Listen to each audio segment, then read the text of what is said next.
안녕하세요. 이 영상은 터치 디자이너를 시작해보고 튜토리얼을 몇 번 만들어왔던 사람들에게 추천드리는 영상들입니다. 우리가 튜토리얼을 보게 되면은 따라서 멋진 걸 만들 수는 있지만 가끔 그것이 이해되지 않거나 응용할 수 없는 일들이 생기게 됩니다. 그래서 그런 것들에게 조금 도움이 될 수 있게 이 영상들을 준비해 봤어요. 하지만 이것만 봐선 소용이 없습니다. 항상 이거 영상 하나를 보고 내가 원하는 튜토리얼을 따라서 만들고 두 개를 섞어가면서 만드는 게 가장 좋습니다. 네, 먼저 인터페이스 설명을 드릴게요. 어, 여기 있는 거 있죠? 이 네모난 거. 요 친구를 네트워크 에디터라고 불러요. 우리 여기다가 오퍼레이터 같은 것들 만들게 되고 그렇습니다. 여기 부분이 제일 중요해요. 흰 도화지라고 생각하시면 됩니다. 그리고 여기 있는 왼쪽 있죠? 이걸 팔레트라고 부르게 되는데요. 이 팔레트는 우리가 편리한 기능들이 막 들어가 있어요. 근데 우리가 사실 이거를 그렇게 많이 쓰진 않아요. 뭐 이렇게 해서 끌고 올 수 있습니다. 그래서 우리 이거는 이렇게 X를 눌러서 꺼주도록 할게요. 그러면 이 네트워크 에디터가 조금 더 많이 보이게 되죠. 네, 그리고 여기 우측에 이 파라미터라고 불리우는 칸이 있어요. 이 오퍼레이터를 우리가 만든다고 해서 끝나는 게 아니에요. 여기 안에 있는 세부적인 값들을 조정해 줘야지 이렇게 값이 변하게 되는 거죠. 그래서 오퍼레이터를 만들고 그리고 파라미터의 값을 조절하면 우리가 어떤 결과를 만들어낸다라고 생각하시면 됩니다. 우리 그리고 여기는 트랜스포트 컨트롤스라는 건데 사실 이름을 그렇게 외우진 않아도 괜찮아요. 이렇게 시간이 가는 거고 스페이스바를 누르면 시간이 멈춥니다. 이러면 렌더링도 멈추게 되고요. 그리고 이제 위에 있는 거는 뭐 메뉴, 아래에 있는 거 여기 패스바 이런 건데 사실 이름을 외우는 게 전혀 중요하진 않아요. 쓰다 보면은 자연스럽게 어떤 기능들이 있는지 알게 될 거고 첫날 이 모든 거를 다 머릿속에 넣으실 필요는 없어요. 요 오퍼레이터 만드는 것, 이 파라미터를 하는 것까지만 이번 영상에서 알아도 괜찮습니다. 그럼 우리 조작법 한 번만 더 할게요. 좌클릭을 하면 이렇게 움직이고 우클릭을 하면은 이렇게 드래그가 돼요. 그리고 마우스 휠을 이렇게 당기면은 굉장히 이게 무섭게 변했죠. 무서운 알사탕들이 생기는데 여기를 이렇게 들어가면은 이런 식으로 다시 안에 들어갈 수 있습니다. 이 커다란 상자 안에 이 작은 녀석들이 있다고 생각하시면 돼요. 뭐 이런 식으로 마우스 휠로 움직일 수가 있습니다. 그리고 제가 아까 막 이렇게 움직였죠. 우리 마우스 휠 혹은 좌클릭을 꾹 눌러볼까요? 이런 화면이 뜰 거예요. 이 상태에서 누른 상태로 왼쪽 오른쪽을 하게 되면은 기본적으로 움직일 수 있습니다. 내가 0.1 단위로 움직이고 싶다 라고 하면은 여기다 대고 여기서 왼쪽 오른쪽 수평으로 움직이면 돼요. 이런 식으로 진행을 하면 됩니다. 우리 처음에 있는 이 녀석들 다 지워보도록 할게요. 우리 이 탭을 누르고 먼저 콘스탄트라는 걸 만들어 볼게요. 우리 찹에 들어가서 만들어 보겠습니다. 우리가 오늘 이 탑과 찹에 대해서 배울 건데요. 이 찹에 있는 콘스탄트 먼저 배울게요. 우리가 다시 찹을 만들고 여기 가서 보겠습니다. 이 탑은 이미지를 만드는 것이고요. 찹은 숫자를 다루는 곳이에요. 그러니까 정확한 내용은 따로 있는데 그냥 아직까지는 이미지 그리고 숫자를 다룬다라고 생각하시면 될 거예요. 우리 콘스탄트라는 걸 가져와 봤습니다. 콘스탄트는 뭐 지속된 상수, 일관적인 약간 이런 느낌이죠. 그래서 내가 이 파라미터에 숫자를 쓰면은 그냥 그 숫자가 생기게 됩니다. 정말 간단하죠? 탭을 누르고 우리 탑에 들어가 볼게요. 제가 탑은 이미지라고 했었죠? 여기서 콘스탄트를 만들어 볼게요. 그럼 이미지적인 상수, 균이란 이미지라는 이름의 것을 만들 거예요. 이런 걸 할 때 조금씩 상상해 주면 되게 좋습니다. 여러분들이 생각하는 그게 맞나요? 봅시다. 왜 그럼 이것이 이미지적인 상수인가에 대해서 조금 얘기를 해볼게요. 우리가 이미지 즉 우리가 픽셀이란 걸 들어보셨나요? 픽셀이란 걸 안 들어보셨을 수도 있습니다. 하지만 이 픽셀이란 건 우리가 이제 FHD 1920, 1980 이런 식으로 우리가 많이 들어봤을 수 있어요. 그래서 모든 픽셀들은 네, 이런 식으로 이 RGB라는 것이 있습니다. 그래서 이 RGB라는 것이 가로로 1920개, 세로로 1080개가 있게 된다면 1920, 1080인 거예요. 그래서 이게 왜 지속된, 왜 균이란 상수의 것이냐? 왜냐하면은 모든 픽셀에 전부 다 RGB가 111씩 들어갔기 때문입니다. 모든 픽셀에 RGB가 하나 111씩 들어갔어요. 빨간색, 초록색, 파란색을 더하면 흰색이 됩니다. 그럼 우리 빨간색을 놔두고 전부 다 0을 만들어 볼게요. 그러면 모든 픽셀에 전부 다 빨간색이 들어간 게 되었습니다. 이 친구는 그냥 하나의 픽셀일 수도 있지 않냐고요? 맞습니다. 그렇게 보일 수도 있겠죠. 왜냐하면 그리드가 보이지 않으니까요. 그럴 땐 이 I 버튼을 누르면 여기 이렇게 뜨게 됩니다. 여기서 픽셀이 몇 개인지 알 수 있겠죠. 우리는 65,536개의 픽셀에 모두 100이라고 하는 값이 전부 다 동일하게 들어간 걸 알 수 있습니다. 그럼 우리가 그 다음에 볼 건 노이즈입니다. 우리 노이즈는 무슨 뜻이죠? 우리 노이즈는 소음이라고 많이 생각할 수 있습니다. 하지만 컴퓨터 사이언스, 컴퓨터 쪽에서는 노이즈는 랜덤이라는 의미에 좀 더 가까워요. 그래서 우리는 이걸 봤을 때 알 수 있습니다. 숫자들이 랜덤하게 생겼습니다. 근데 이것이 그냥 그래프로 볼 수 있어요. 그래서 커먼에 들어가서 타임 슬라이스를 ON으로 바꿔볼게요. 그러면은 여기가 이런 식으로 숫자들이 계속해서 변하죠. 그것이 이것을 따라가고 있는 것입니다. 그래서 우리는 무작위의 숫자들을 여러 개, 몇 개, 601이라고 되어 있죠. 총 600개를 만들었다고 생각하시면 됩니다. 그럼 노이즈는 랜덤이라고 했었죠. 그럼 우리 또 이번에 랜덤한 이미지라는 것이 있어요. 여기서 노이즈를 만들어 볼게요. 그러면 이런 식으로 써 있죠. 우리가 아까 이 콘스탄트에 대해서 생각을 해봤잖아요.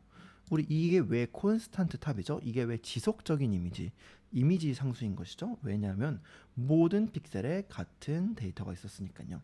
모든 픽셀에 RGB가 100이라는 데이터가 있었죠. 근데 우리 이것을 자세히 볼까요? 어떤가요? 픽셀을 좀 더 자세히 볼게요. 모든 픽셀에 각각 다 다른 데이터가 있죠.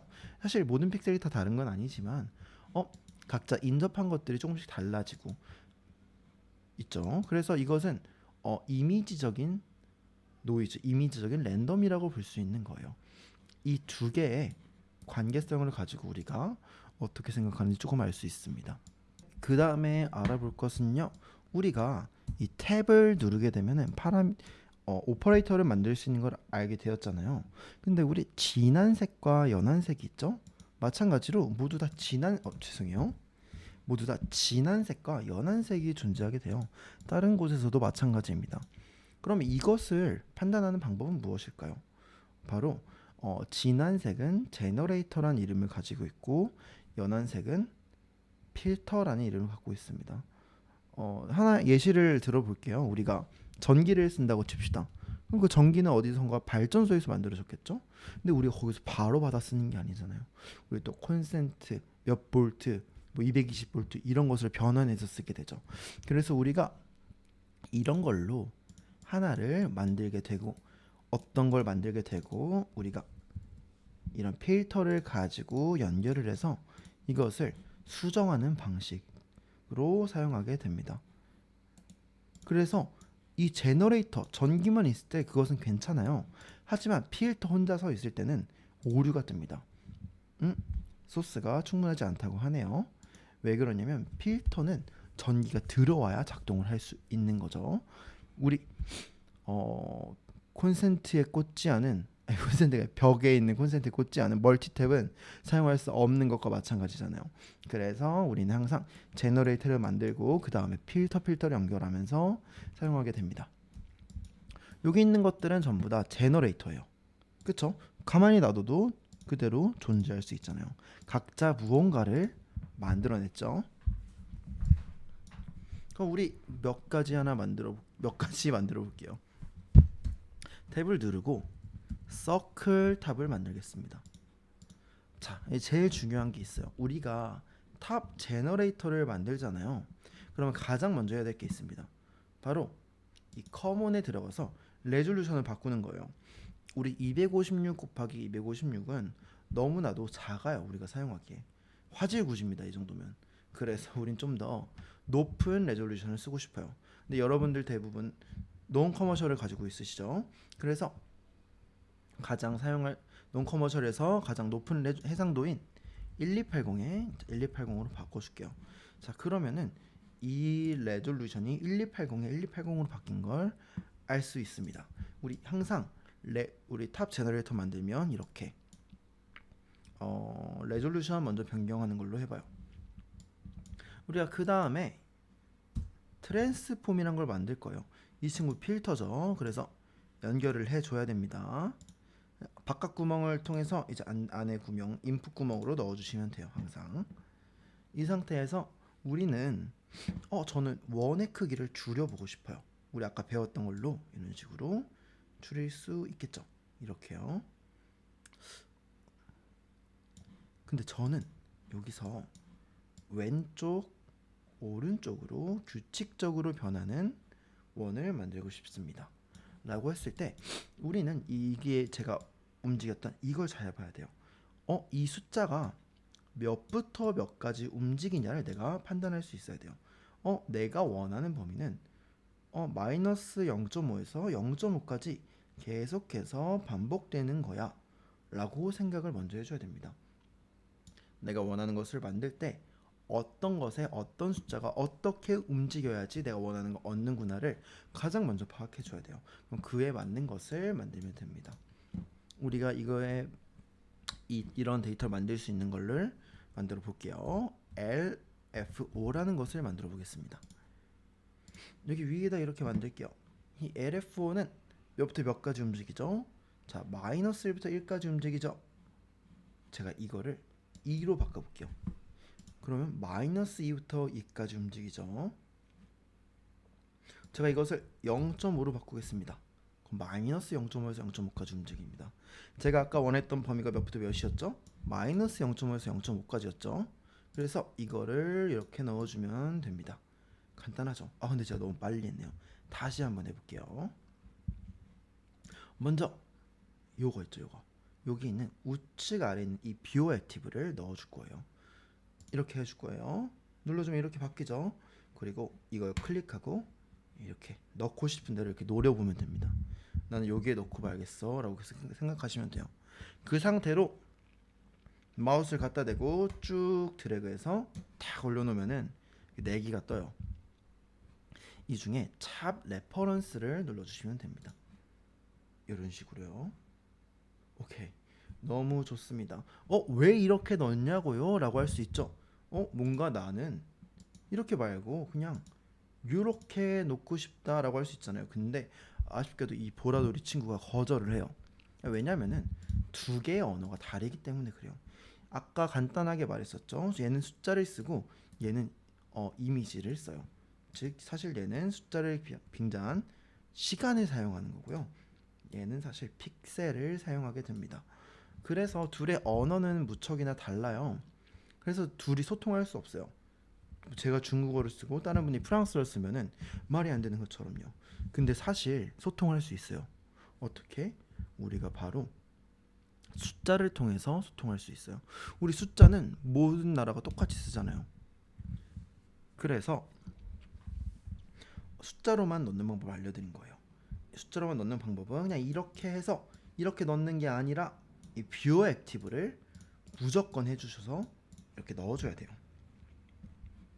그래야지 여기에 숫자를 넣을 수가 있습니다. 이런 식으로 우리가 잘 만들어 보았습니다. 너무너무 좋아요. 그 다음에 우리가 배경 넣는 걸 한번 해볼게요. 저는 여기에서 약간 빨간 색깔 배경이 있으면 좋겠어요. 빨간 색깔 안 예쁘니까 약간 밝은 회색으로 할게요. 자, 우리 아까 배경으로 넣을 만한 거 하나 배웠었는데 뭐였죠? 바로 콘스탄트 탑이었죠. 잘못 누르네요 자꾸. 네, 콘스탄트 탑을 만들어주면 됩니다. 우리 이 상태에서 얘의 색깔 좀 줄여줄게요. 이걸 누르면 한 번에 세 개가 줄어 움직일 수 있습니다. 그래서 0.7까지 내려주겠습니다. 이렇게요. 그 상태에서 우리 이거 두 개를 한 번에 이걸 두 개를 배경을 만들 거예요. 어떻게 만드냐면 오버를 먼저 만들어 주고요. 위에다 이렇게 넣고 아래에다가 놓으면 됩니다. 이렇게 하면 배경이 만들어졌어요. 근데 이거를 어떤 식으로 된 건지 조금 더 자세히 설명을 드릴게요. 그래서 제가 이번에 옆에 가서 이렇게 콘스탄트랑 아까 했던 것처럼 서클을 하나 만들어 볼게요. 이 친구의 색깔은 0.5로 할게요. 이 친구의 색깔은 0.2로 하겠습니다. 0.5랑 0.2예요. 우리 맨 처음 배울 게 add입니다. add는 더하기죠. 맞습니다. 그래서 두 개를 넣게 되면은 여기 부분 있죠. 0.5 플러스 같은 부분 0.2에서 0.7이 됐죠. 근데 나머지 부분 어떻게 됐죠? 나머지 0 더하기 0.2니까 0.2가 됐습니다. 하나 더 해볼게요. 우리 두 번째로 배웠던 오버 해볼게요. 우리 오버는 무엇이냐? 쉽죠. 이렇게 넣게 되면은 됩니다. 그냥 아까 add는 숫자들끼리 더한 거고 오버는 덮어 씌우는 겁니다. 그래서 이 두 개의 차이점 잘 아시겠죠? 그리고 오버는 항상 이 위에 있는 게 요 위에 있는 게 항상 내 눈앞에 있다 생각하시면 돼요. 그래서 아래 넣을수록 좀 더 바닥에 내 시선과 멀리 있다고 생각하면 됩니다. 그래서 어떤 거 위에 무엇을 올린다고 하잖아요. 그래서 가장 위에 올라가 있는 게 1번 인풋입니다. 아시겠죠? 그 다음에 마지막으로 배울 건 멀티플라이입니다. 멀티플라이는 뭐죠? 곱하기죠. 그래서 우리 0.5랑 0.2를 곱하면 몇이 되죠? 자, 0.1이 되겠죠? 그래서 곱하면은 0.1이 나오게 됩니다. 0.5 곱하기 0.2는 0.1을 반으로 나눈 거니까 0.1인 거겠죠? 그래서 이런 식으로 우리가 기본적인 이미지들 간의 레이어 합성을 할 수 있어요. 근데 내가 만약에 이 서클을 하고 이게 두 개 만들고 내가 애드를 했어요. 근데 갑자기 내 마음이 그날따라 울적해서 갑자기 오버로 바꾸고 싶을 수도 있잖아요. 그럼 어떻게 해요? 이렇게 하다가 지우고 다시 만들어야겠죠. 이렇게. 그럼 너무나도 힘들잖아요. 더 우울해지겠죠, 그러면. 그러면 안 되니까 우리가 여기서 컴포짓이란 걸 씁니다. 컴프란 무엇이냐? 우리가 아주 좋게도 아까 봤었던 멀티플라이, 애드, 오버, 기타 등등의 레이어 합성이 다 들어있어요. 그래서 오늘 같은 날에는 산뜻하게 애드를 쓰다가 조금 우울한 날에는 갑자기 그냥 클릭만 해서 오버로 바꿀 수 있는 거죠. 그리고 뭐 멀티플라이도 더 우울하다. 그럼 더 검은색을 보고 싶으니까 멀티플라이를 쓸 수도 있고 나머지 합성하는 것도 있습니다. 네. 그래서 아무튼 이렇게 오버를 써주는 것도 좋지만 제 취향은 컴프를 쓰는 게 좀 더 좋습니다. 이런 식으로요. 간단하죠. 기본값이 멀티플라이니까 항상 오버로 바꿔줘야 돼. 이거 할 때 자꾸 이거 만지는 거 까먹을 때가 있어요. 그래서 이 부분만 주의하시면 됩니다. 그래서 아무튼 오늘은 여기서 마무리하고요. 다음 영상에서 만나시죠. 안녕히 가세요.